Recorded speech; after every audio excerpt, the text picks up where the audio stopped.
മകരജ്യോതി ദർശിക്കുന്നതിനായി അയ്യപ്പ ഭക്തർ എത്തുന്ന സ്ഥലങ്ങളിൽ ഒന്നാണ് അട്ടത്തോട്. ഇത് അട്ടത്തോട് ഭാഗത്തുള്ള ദൃശ്യങ്ങളാണ് ഇപ്പോൾ പ്രേക്ഷകർ കണ്ടുകൊണ്ടിരിക്കുന്നത്. അതായത് ഇവിടെ നിന്നാൽ മകരജ്യോതി ആ മലയിൽ ദർശിക്കാൻ സാധിക്കും, അങ്ങ് മുകളിൽ ദർശിക്കാൻ സാധിക്കും. അതുകൊണ്ടാണ് ഒരുപാട് ഭക്തർ നിലയ്ക്കൽ നിന്ന് ഏകദേശം ഒരു 2 കിലോമീറ്റർ ദൂരം മാത്രമേ ഉള്ളൂ അട്ടത്തോടേക്ക് വരാൻ. അട്ടത്തോട് ഈ കാണുന്ന ദൃശ്യങ്ങളിൽ നിന്ന് കുറച്ചുകൂടി മുമ്പോട്ട് പോയി ഇടത്തോട്ട് തിരിഞ്ഞാണ് തിരുവാഭരണ ഘോഷയാത്ര കാനന പാതയിലേക്ക് കടക്കുന്നത്. ഇവിടെ അയ്യപ്പ ഭക്തർക്കൊപ്പം തന്നെ ഈ പരിസരത്തുള്ള സ്ത്രീകളും പുറത്തുനിന്നുള്ള സ്ത്രീകളൊക്കെ ഇവിടെ നിന്ന് മകരജ്യോതി ദർശിക്കുന്നതിനായി ഇവിടെ വന്ന് നിൽക്കുന്നുണ്ട്. അങ്ങനെയുള്ള ചിലരോട് നമുക്ക് സംസാരിക്കാൻ.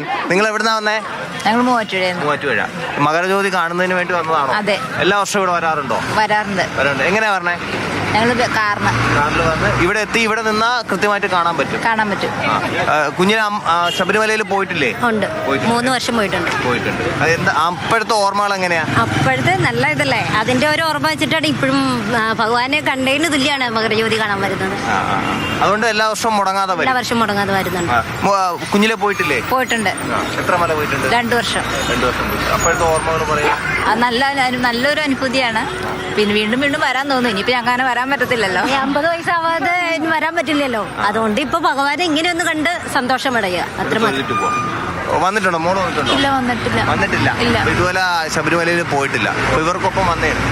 മകരജ്യോതി കാണാൻ വേണ്ടി വന്നു. ഇതിനു മുമ്പ് വന്നിട്ടുണ്ടോ? ഇല്ല, ആദ്യമായിട്ട് മകരജ്യോതി കാണാൻ വേണ്ടി വന്നേ.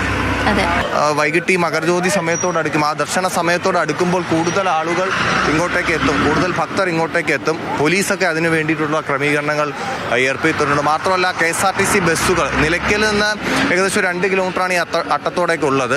മകരജ്യോതി കണ്ടതിന് ശേഷം ഭക്തർ പെട്ടെന്ന് ഇഞ്ഞ് പമ്പയിലേക്ക് ഇറങ്ങി അവിടെ നിന്ന് ഇനി വീടുകളിലേക്ക് പോകുന്നതിന് വേണ്ടിയുള്ള സംവിധാനങ്ങൾ നോക്കും. അതുകൊണ്ട് തന്നെ അവരെ കൃത്യമായി നിലയ്ക്കൽ എത്തിക്കുന്നതിനും വേണ്ടിയിട്ടുള്ള KSRTC ബസ്സുകൾ ഇപ്പോൾ സർവീസ് നടത്തുന്നുണ്ട്. ഒഴിഞ്ഞ ബസ്സുകൾ ഇപ്പോൾ പമ്പയിലേക്ക് പൊയ്ക്കൊണ്ടിരിക്കുകയാണ്. മകരജ്യോതി ദർശനം കഴിഞ്ഞ ഉടനെ തന്നെ ആ ബസ്സുകൾ നിലയ്ക്കലിലേക്ക് സർവീസ് നടത്തുകയും ചെയ്യും.